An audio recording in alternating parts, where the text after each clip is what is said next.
Hi, this is Little Dwarf playing games while rambling incoherently into a microphone. Why? Well, just because I can, and I continue with the Dwarves, Blind. Now, last time, an elf joined me, alongside with her companion who seems to be some kind of a weird golem. Although I guess he may eat, which would seem that he's alive, but he hasn't spoken a word and he's huge.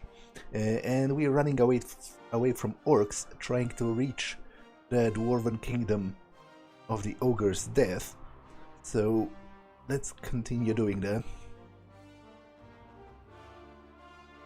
The path leads you through a ravine, whose steep walls are mainly made up of loose boulders and scree. You could probably cause a rockfall that would block your pursuer's path and obstruct your way back.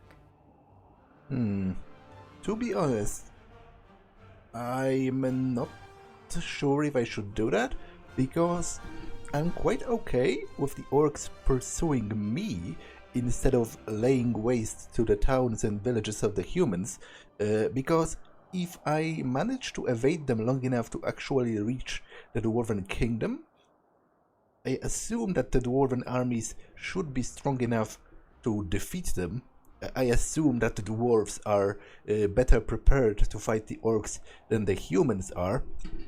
And if I block their path completely, they might lose interest and turn their attention to easier prey, so I think I will just continue on my way. You decide not to waste any time and soon leave the ravine behind you. In the afternoon, with the sun low in the sky, the path leads you through a ravine. A glance at your map suggests that you're near to Boribor, the orc realm. Fracas, may we remain unscathed. About a mile further on, Boindil suddenly stops in his tracks and sniffs. Can you smell that? Piggy snouts! And lots of them too! Let's proceed with caution. Perhaps we can take a few of them out before they raise the alarm. Okay, so it seems I have 4 character slots, so I can either take her with me or her companion, Jeroen. But what's his skill actually? Unholy Aura. Every enemy near him receives damage over time. Okay, that's potentially very useful, especially against hordes. But I think I'm going to try her out because as a mage, I presume she has some very nice AoE spells. Self-healing. When injured, she heals herself instead of auto attacks. Okay, this is also cool. Chain Lightning causes damage and stuns enemies. Blast. A magical blast that pulls creatures towards it and then explodes. And Scorch. An energy beam that deals damage to everyone in its path. Okay, let's try her. Can I give her any items? I guess I can give her this this elixir of protection. Let's see how it goes. Huh? Done.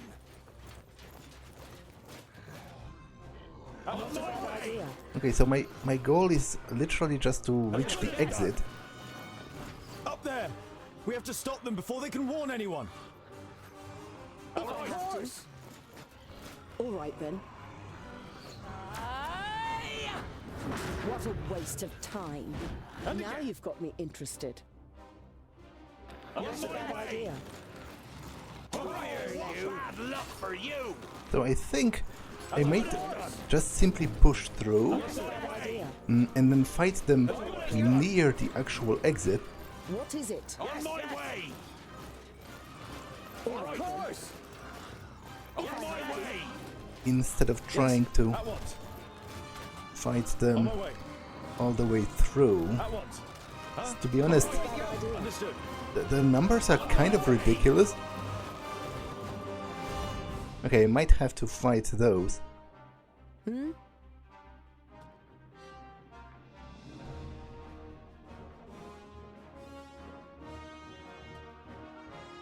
Huh?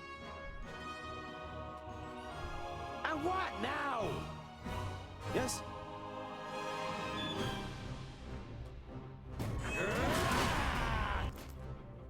What a waste of time. Okay, I have to try and avoid hitting my own companions. No He says as he hits one of them square on the head. Yes?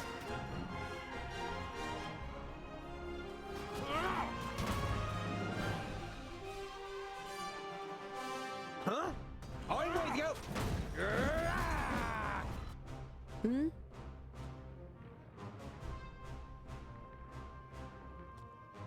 I really think I must fight at least some of them. Another one bites the What dust. a waste of time. I didn't Oh. work I very didn't even take hard. off my gloves. Well, well, that didn't go particularly well.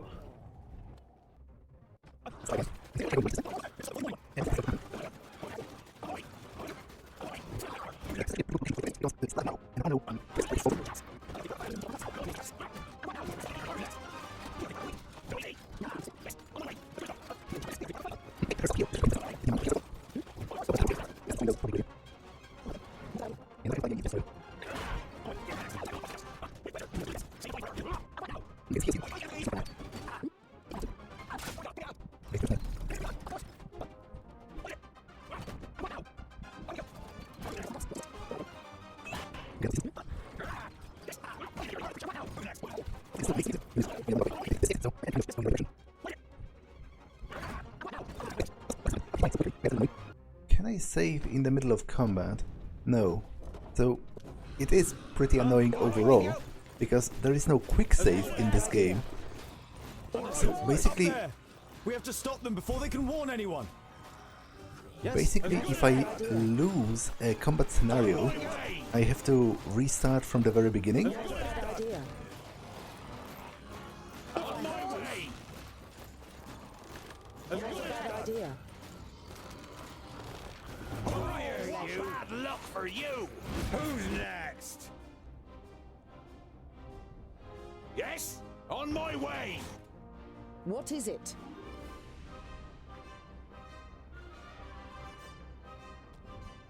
What is it? What is it? Yes? And what now? I didn't even take off my gloves. I'm with you. What a waste of time. Of course. Yes? Now you've got What me is it? interested. And again. Killed. No At chance. once. Attack! Vile creature. Huh? What is it? Who's next? Too easy. Huzzah! Do you think it's smart? Just letting me die over here? If I have to. Well, you could heal yourself, Yes. you know. End You it. do have that skill, What is it? quite uniquely, out of all of my companions. Ow! And what Another one now? bites the dust. Who's next? Huh? And what now? Killed. He hardly put up a fight. All right. And what No now? bad idea. Feel my power.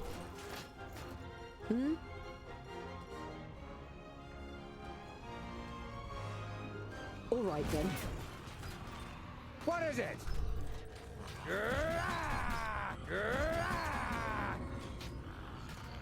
Yes? All right. On my way. Now you've got me interested. Ow! Another one put up a fight. Not a bad idea. Okay, this is a pretty powerful spell. Understood. Yeah. What is it? With pleasure. Who's next? Vile creature. As good as done. And again. Oh, what bad luck for you! If I have to. On my way! Okay, I have to be careful because I somehow died Bad idea. really easily over here. I guess I might have thrown myself off the cliff again. which is perhaps something I should What is it? be careful about. On my way. Too easy. Pavrakas! Now you've got me interested. With pleasure.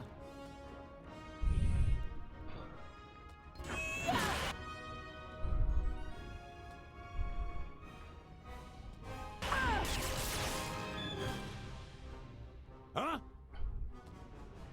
With pleasure. Huh? Yes, yes. What is it? Huh? Okay. Understood. I didn't hit you very hard. No way. Chance. I also think the ogres themselves, might What a throw waste me of time. off a cliff if I'm not careful. So Yes. perhaps should be careful. Say goodbye forever. Now you've got me interested. Okay.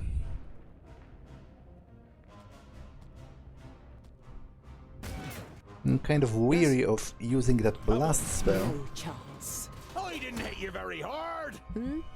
Not a bad idea. Who's next?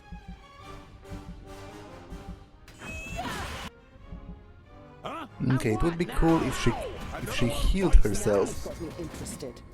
Too easy. No given the chance. fact that she can. Huh? I'm with you. I didn't hit you very hard. Yes? Who's next? Okay, this is not going half bad. Do you think it's smart? what? Just letting me die over here? He hardly put up a Too easy. What is it? Now you've got me interested. And what now? On my way. Yes, yes. Not a bad idea. I'm with you.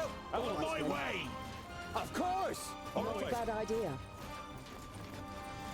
On my way.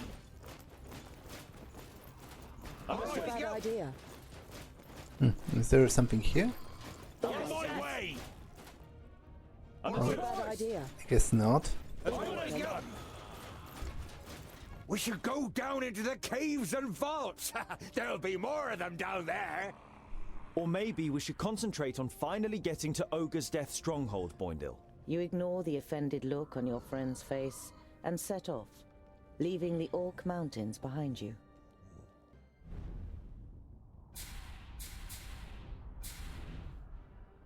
Okay.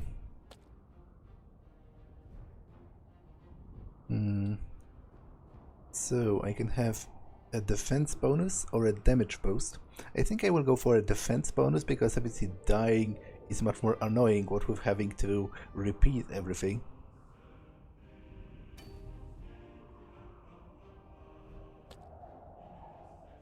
Okay, let's continue.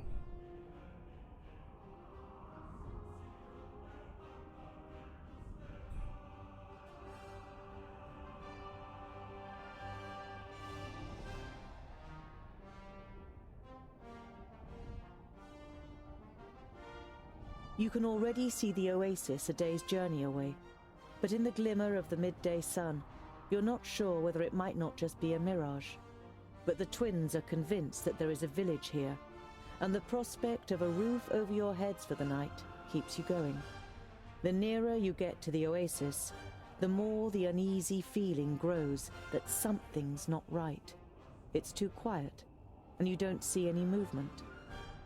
Once you enter the village, your fears are confirmed. Your enemies have already been here.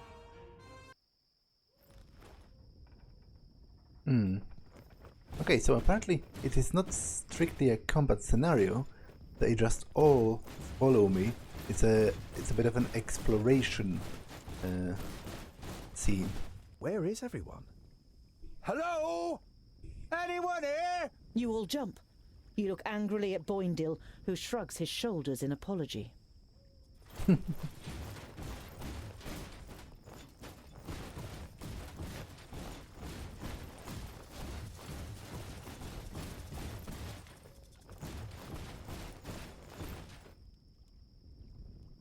Okay, I can't go back because they block my path, I guess.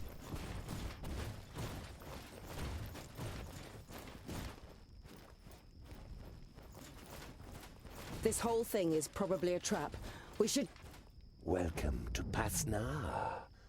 I'm sure the citizens would greet you themselves, if they could. You recognize the elf immediately. You saw him with the leaders of the orcs, and he appeared to you in a dream after Greenglade. Or no, not in a dream. Sinthoras. So we meet again, Tungdil. What do you think of my work in the vaults? It was a nice start, wasn't it?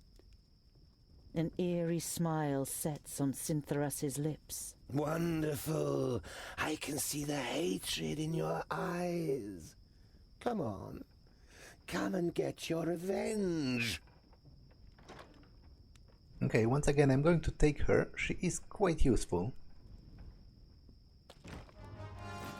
Kill the elf Sinthoras. Well, I somehow doubt it's going to be as easy as it sounds. Now you've got me interested.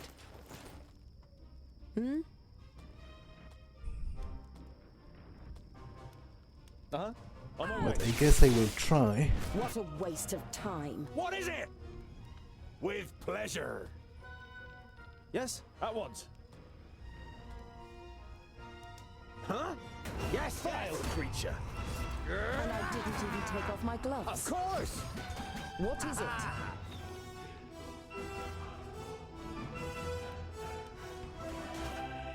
What is it? Uh-huh. Fabracus. I should probably concentrate on killing him, because it might even be that Now you've got me the other interested. enemies are Alright then. endless. Yes? All right. Huh? Not a bad idea. As good as done. I'm If I with have you. to. All right. But the problem is, he apparently knows how to literally teleport. Not a bad idea. Okay, that was a nice What is shot. Huh? Hey, how about some help? Well, you do know how to heal, so you could, do What is that. it? What a waste of time. All right then. Huh? Yes. Huh? And what now? Yes? All right. Vile creature. On my way again. Hey! What is it? Huh? Okay, He hardly put up a fight. he's in a state of fury. And what now? Vile creature. Yes? Now you've got me interested. Huh? Oink, oink, little piggies! Uh-huh. Okay,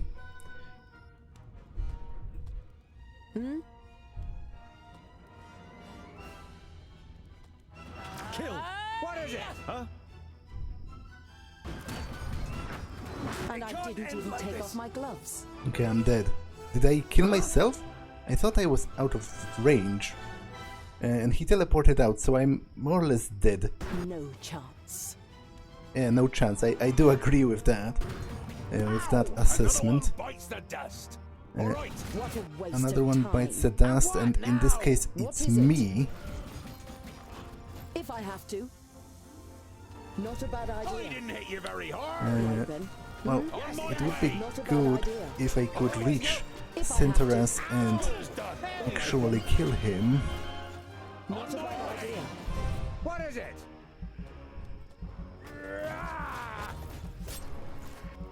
I'm with you. What is it? Okay, that might have been a mistake And what now? to go in Now alone. you've got me interested. If I have to. Wait, what? Retreat! Back! Why are you here? And how can you possibly still use magic? The one person your master left living is the one you would least like to have as an enemy. Go on, little Alf. Flee. Your magic saved you this time. But next time, I'll be prepared.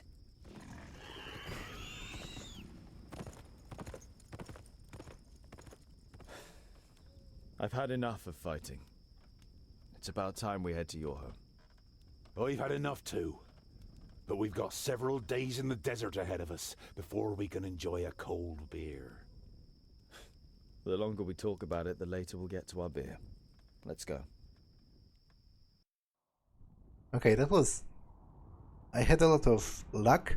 I literally defeated him like in the last second. I think Tangdil was already dead, although I don't understand how it works, because sometimes when he dies, or when any of them die, it's game over. And sometimes it seems they can be knocked unconscious, as it were, and provided the rest of your party survives, you don't lose the game, so I'm not quite sure how it even works.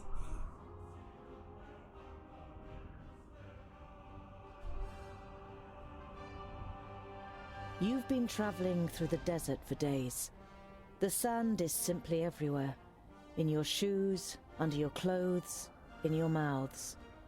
Even the makeshift cloths that you've wrapped around your heads is of little help. Okay, go to Ogre's Death Fortress. Indeed, let's go. With the last of the energy you can muster, you finally leave the 40-mile-wide sandbar that separated you from Ogre's Death. It is as if you've passed through an invisible wall when the raging wind and sand suddenly falls silent. In front of you, an enormous massive towers into the sky, the Blue Range. The slopes cast long shadows over Ogre's Death Fortress, which nestles in the spurs of the mountain. Even from this distance it looks impressive, with its 4 defensive terraces, one above the other. The anticipation of entering a real dwarven city for the first time grows with every step, and you feel the power returning to your limbs. You've almost done it.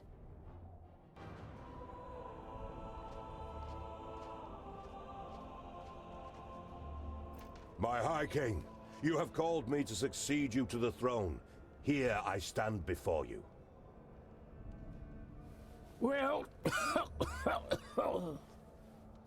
before you are chosen as the successor to the High King, hear, King Andokai, the challenges that await you. Hordes of orcs are rampaging through the north and the west, and the perished land is stirring. It would seem that the Magi cannot sustain the barriers. This gives us an excellent opportunity to attack the last elves in Alandor. They are weakened. The perished land afflicts them. Let us wipe out the traitors once and for all. Yes, right. Exactly. Hear, hear. Madness. What are you talking about? I do not recognize you, King Andokai, in what you are saying. The elves are inhabitants of Girdlegard. Has your hatred for them clouded your senses to the point that you wish to ignore the words of our god? Belendelin's gaze falls, as if incidentally, on the King of the Fourthlings' advisor. Or is someone giving you bad advice? On the contrary, it was Bislipper who finally supplied me with the proof. A report titled How the Fiflings Lost the Gate. It was the elves that poisoned the brave Fifling warriors in their stronghold. A devious disease spread by the pointy ears in the shafts of the Grey Range. Impossible! I always knew it! Treason! I don't believe They should that. pay for it! To the pointy ears! Enough! Don't be so short-sighted! We are talking about the safety of Girdlegard. We must reach out and forge a large coalition with the elves. Yes, and even with the Thirdlings, if we are to defeat the perished land. My High King, you cannot be serious. Drivel from a dwarf who has grown too old in his post. Are we not here to choose a new High King? We have waited long enough.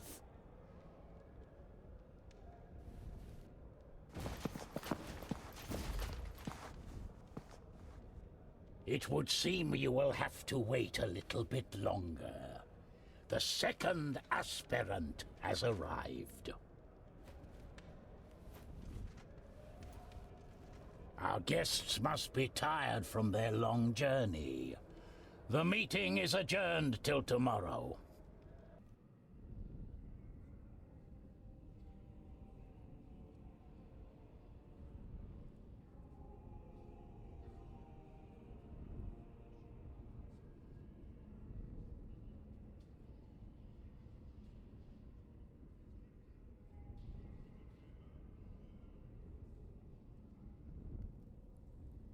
but why do you think that I...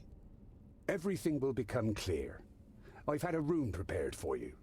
Before you take to your bed, please pay the High King and I a visit in the throne room.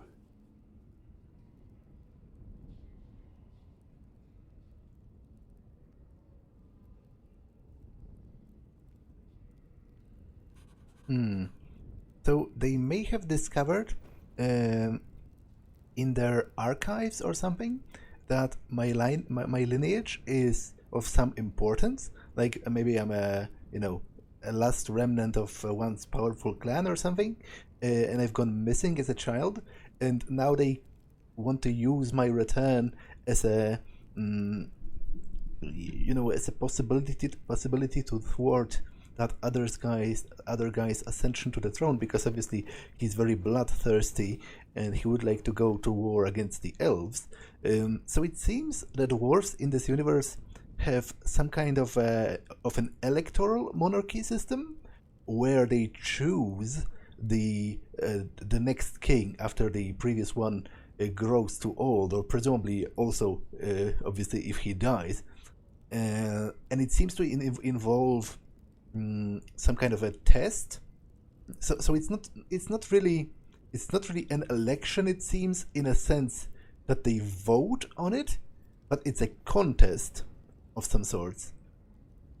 Although maybe it's both, actually. Maybe it's a contest and then they cast votes, judging the applicants, the aspirant pretenders to the throne by their what's the word? By how well they did during those tests. So let me talk with everyone. I will go to the king last. Ah, your highness.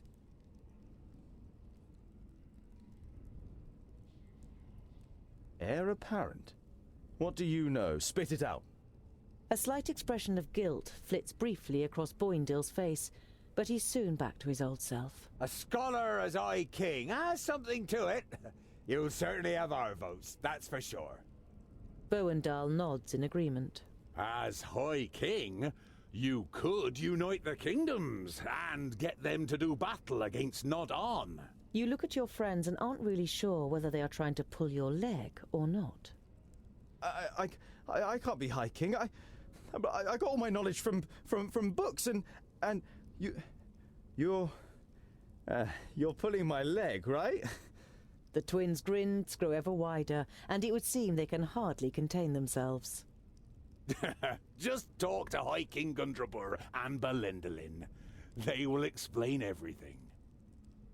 To be honest, I don't think, even if my clan is important, I think I'm not exactly qualified to be king, because I have not grown immersed in the dwarven culture.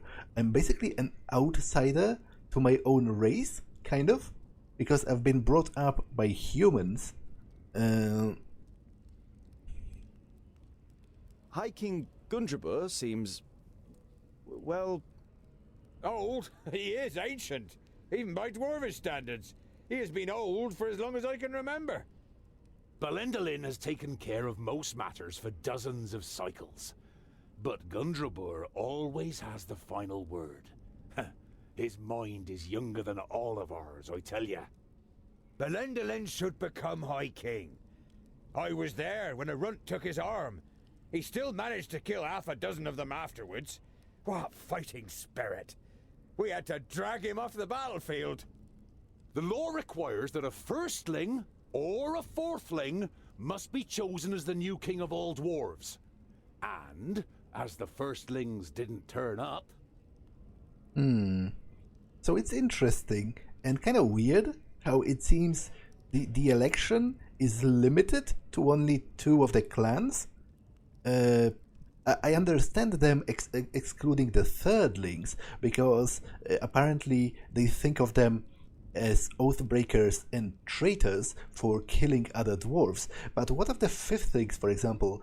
I think they were the ones tasked to guard the northern border. It seems like a very important task, a very prestigious one. So I'm not sure why they are not eligible to become High King. For the first time, you have the chance to appreciate the beauty of the place. You suddenly forget what you wanted to say. I've never seen such masterful masonry. To be honest, I didn't even know that stone could be worked in such a way. Ha ha ha! The secondlings are the best masons of all the kingdoms. That's how Fracas made us. Well, he made some of us into warriors too. Boandal glances at his brother, and he laughs with satisfaction while looking around the hall himself. I think I'll continue to look around. Don't get lost. And tonight, we will finally drink a lovely dark ale in the glowing anvil. Okay, anything more to say? I think I first need to organize my thoughts before I can talk to them. Okay, no. They won't let me through here.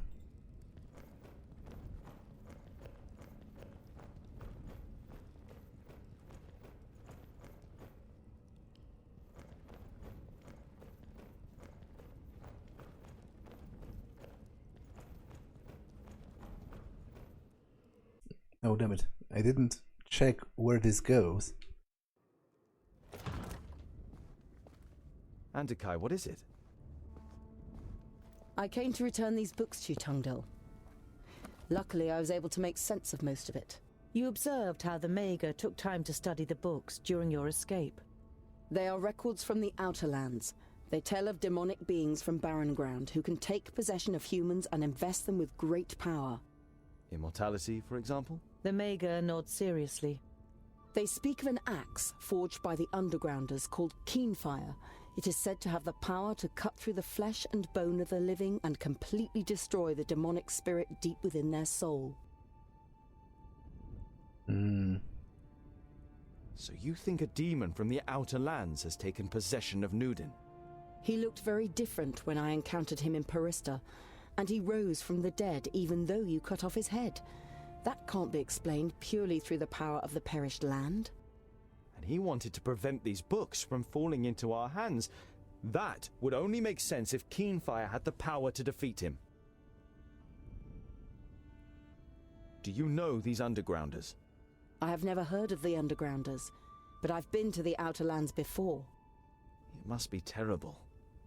The hordes of Tion have marched from there against our strongholds for thousands of years. It's not as bad as you think. It is certainly safer than a land in which a magus possessed by a demon is on the loose. Where is this Keenfire? I don't know if this weapon was ever forged. It requires rare materials and masterful craftsmanship. The purest, hardest steel, stone barbs decorated with runes, a hilt of Sigurdaisy wood, inlays made of all the noble metals, the blades studded with diamonds, smithed in the hottest forge. We are dwarves. We have the most talented craftsmen. And you have the Sigurdaisy wood. It is amongst the objects in your rucksack, which is fortunate as there are no more Sigurdaisies in Girdlegard. But even if you manage to forge the axe, it might all be just a fairy tale. It's too little to wager our lives on. Well, I'm not sure if she has a better idea. It doesn't seem like it. We can get all the missing materials, as well as a gem cutter, here in the stronghold. After all, Gandagar and his fourthlings are here. A stonemason from the secondlings, and I can smith. The Mager looks at you thoughtfully, and for a short time it seems as though your enthusiasm is rubbing off on her. But then she says, I wish you good luck, Tungdil. You still want to leave Girdlegard, but what will happen to your realm and all the other realms? I admire your optimism, my friend, but it isn't wise to stand in the way of a rolling stone. I don't wish to give up my realm, but I would only be prolonging the suffering unnecessarily. But you don't want to let the last Mager in Girdlegard go. Unfortunately, you can't think of anything that could cause her to stay. Many thanks, Honourable Mager, for all that you have done. Well, that's kind of bullshit.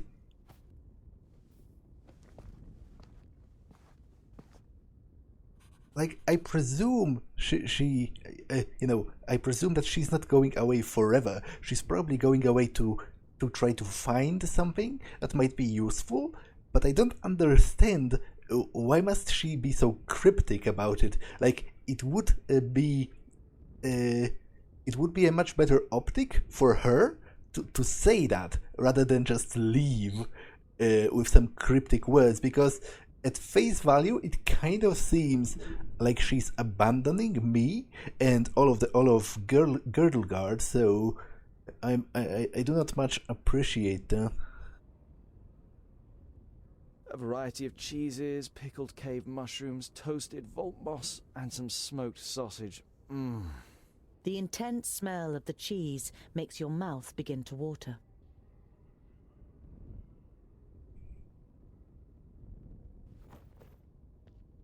Goren found an answer to the threat. Keenfire. No matter how difficult it is to forge it, we must do it. We don't know of anything else that could injure a demon.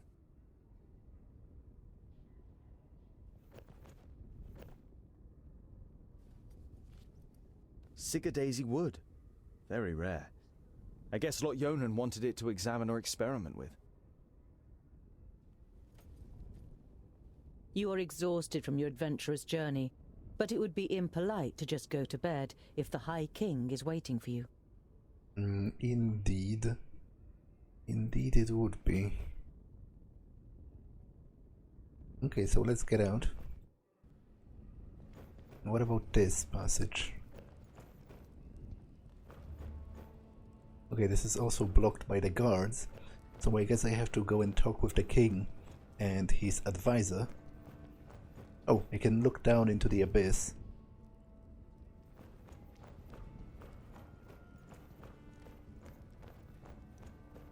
You can't see the bottom. When the secondlings named the Blue Range their home, there was nothing here but hard rock and a few small caves. Fantastic. Yeah, although it makes me wonder how many falling accidents, how many deaths relating to falling from one of those walkways there are in this fortress. Tondil, come closer. The power that the old High King radiated when he called the assembly to order has drained away from him. His body is sunken in the throne, but his eyes are alert and interested as he looks at you. The lost son returns to his people. Thank Vracus. Tell us what you learned on your journey. You describe your adventure down to the smallest detail. Neither the king nor his advisor interrupts you. From time to time they nod, as though they were already aware of certain facts. Their brows become more furrowed with every passing minute. When you are finished with your story, you also have some questions. So am I a fourthling? Because Boindil and Boindal said that the firstlings did not arrive, and apparently only the firstlings and the fourthlings are eligible to ascend to the throne. Although, wait, not the firstling, the secondlings, I think, because this is a secondling stronghold, so it would be very weird for the High King to rule from a stronghold of a clan which is not even eligible to become a High King. I don't want to appear ungrateful, and I'm happy to finally be among my people, but I will not ascend the throne. I hardly know anything about our customs and laws. Everything that I know, I have learned from books that Lot Yonan gave me. There must be more suitable heirs than me. Your renouncement honors you. But to be honest, you never had a claim. To stop Gandagar, we had to stall for time. Lot Yonan helped us with our little story. We don't even know if you are a fourthling. The king's advisor misinterprets your unbelieving gaze and quickly adds, We're only being as deceitful as goblins for one solitary reason: to stave off possible harm to our people. You feel as though you've been hit in the stomach. If this is true, not only have you lost your newly found kingdom, but Master Lot Yonan also didn't see it as necessary to inaugurate you in the conspiracy. Okay, so this is very undwarf-like and very dishonorable to lie like that. Although it's, I guess, at the very least, I appreciate that they recognize that, but it's still shady as frick. game is being played here? Gandagar, as king of the Fourthlings, is to supersede me as High King, but his mind is poisoned with hatred towards the elves. He would probably win a war against them, but he would weaken us, and Girdlegard would not be helped by this. I was hoping for a great coalition with the elves, and even with the Thirdlings. I would have given anything to start the negotiations. In times of great need, only the common goal can count. And which role have you planned for me? Well, with you as a second aspirant, certain possibilities of protocol open up to us. Why is Gandagar so full of hatred towards the elves? His father and brother were murdered by elves. At least that's what's claimed. No one knows the truth, just as no one knows how true this report about the Fiflings is. But isn't it strange that this letter has turned up now, just when it can play into the hands of the elf-haters? Many dwarves' hatred towards the elves is great, perhaps even greater than their honesty. To be honest, it's kind of... I kind of dislike how they accuse Gandagar of lying when they themselves are pulling a very large con by pretending I am a fourthling heir, where they don't even know, and they do it all just to thwart Gandagar's ascension to the throne. Like, I understand he would be a horrible High King, most likely, and would devastate Girdlegard by fighting against the elves instead of the true enemy, but it's still kind of distasteful to me how, you know, they are so indignant about him lying when they themselves are lying to all of the people. You know, all of their people, all of the dwarves that would choose the next king. I understand why you want to prevent a High King Gandagar. He would be blind to our real problems. Gandagar's only liability is that he lets Bislipper whisper dark thoughts in his ear. The advisor is the problem, not the king. A problem that I am fortunate enough not to have. The High King smiles weakly at his advisor. Gandagar is a good dwarf and a good king, and I am certain he could also be a good High King if he was free of Bislipper's lies and false advice. Your plan has a flaw. Even if I were to light up, I couldn't win. No one on the council will vote for me. You don't have to win. Bögnilim points to the Steelies in the throne room. It's written in our laws that the High King can oppose an heir if he isn't elected unanimously. He can then demand a duel or a contest in order to determine the winner. Such a contest could take weeks, if not months, and it would win us some time.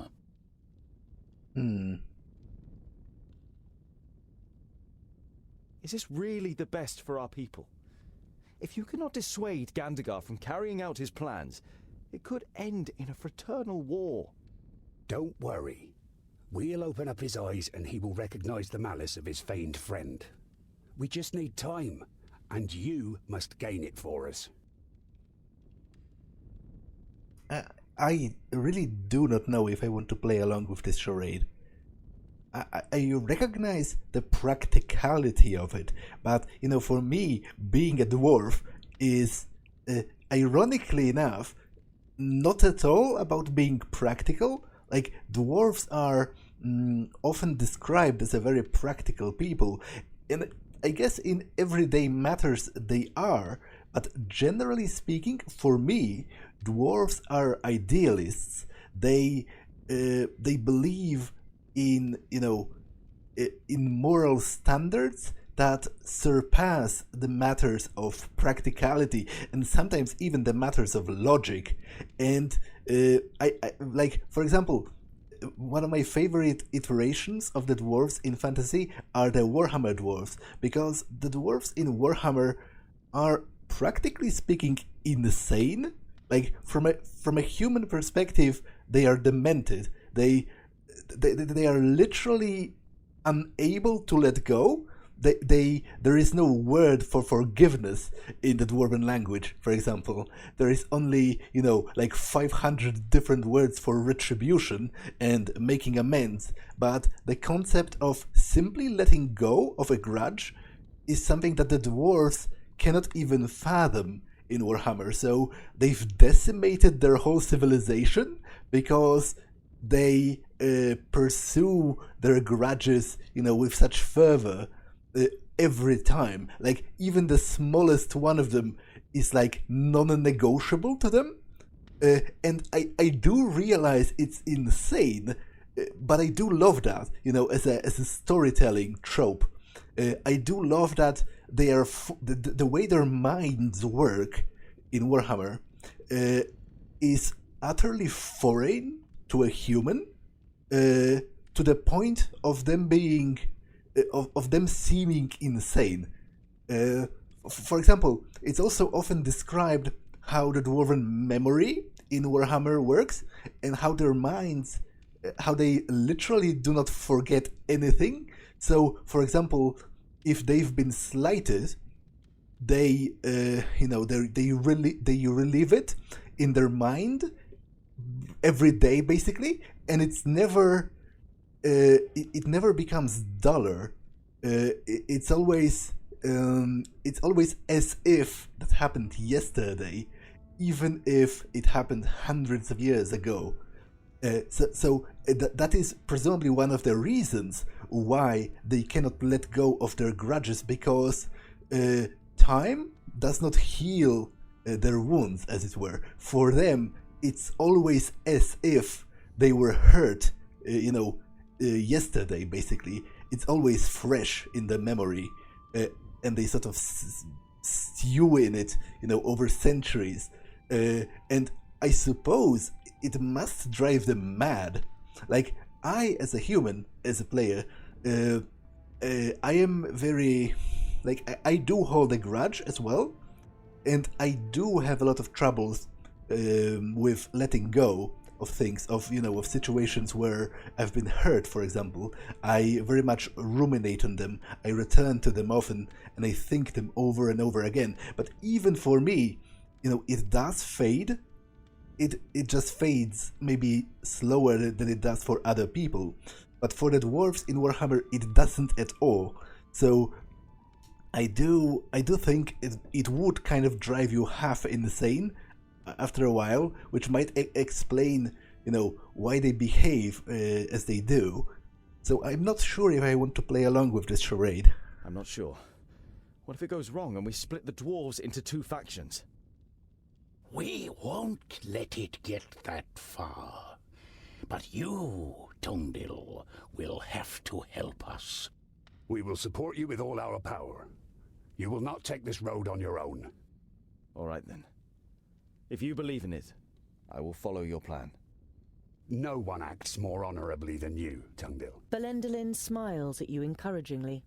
You say Andokai may have found a way to defeat Noddon, and she suspects that the Magus is possessed by a demon from the Outer Lands. It may be possible to kill this demon with an axe called Keenfire. What kind of contest would you have us compete in? Gandagar is surely superior to me in many things. Everyone in the council will write a task on a piece of paper, and from them the contest will be drawn. And this only once you have made a speech, and have won over as many as possible in the council to your side. The more sympathetic the council is towards you, the higher the chances of a contest that fits your abilities. Speech? You're beginning to like this whole thing less and less. I have commissioned armor that is worthy of a prince. It will be delivered to your chamber by sunrise. You say goodbye with a queasy feeling in your stomach. You always thought that you were articulate, but the prospect of having to make a speech in front of the large council doesn't exactly fill you with elation. Okay, can I look at anything? Oh, I can look at the statue. Vracus, who made the dwarves of stone, has himself been hewn from stone by these self-same dwarves. A masterly piece of work, like one of which only the masons of the secondlings can still accomplish today.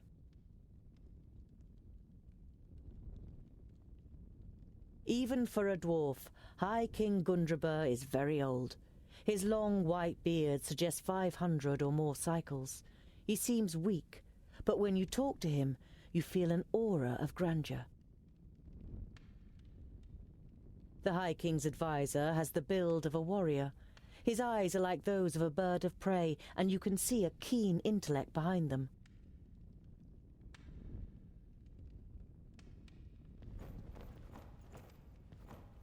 The coal fire is lit when the kingdoms meet for council. It has lain dormant much too long, until it was finally lit again a few days ago.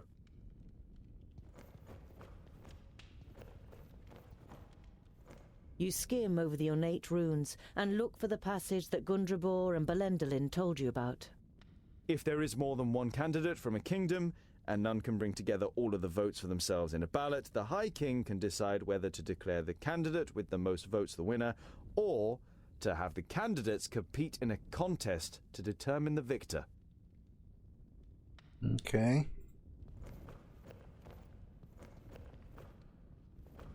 Anything else in here? Go back.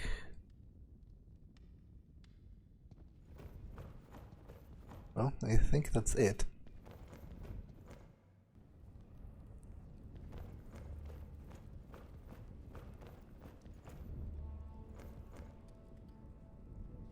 Ah, Tungdil, what is it?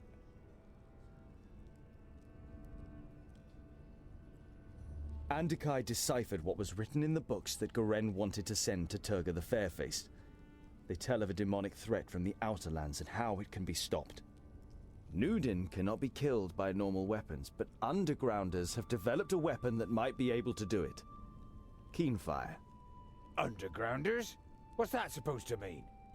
You shrug your shoulders. Maybe there are dwarves in the Outlands too. Either way, they have described how this magical weapon can be made. If it's got anything to do with magic, the weapon cannot be dwarfish. We shouldn't go anywhere near it. Noddon fears the books. I believe that Keenfire is our best chance of stopping him. The High King and his advisor don't know where I come from either. But they only want to use me to delay Gandagar's coronation and ultimately prevent war with the elves. Whatever happens, we will stand by your side, Scholar. You're not sure whether the moral support of your friends will be much use in a contest with Gandagar, but it feels good not having to go through the whole thing on your own. I think I'll continue to look around. Don't get lost. And tonight, we will finally drink a lovely dark ale in the glowing anvil. Okay. I will see if any of the other passages have opened up. No.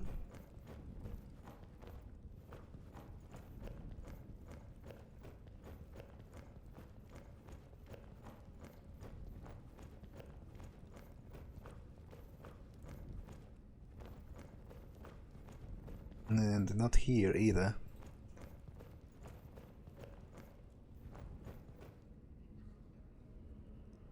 Okay, so I think this episode has been long enough. I will go to sleep next time and see, because presumably after I wake up and it's the next day, the council will resume again and there might be a longer cutscene, so I will just save for now and end it here. That's all for this one, and I will see you in the next one. Bye.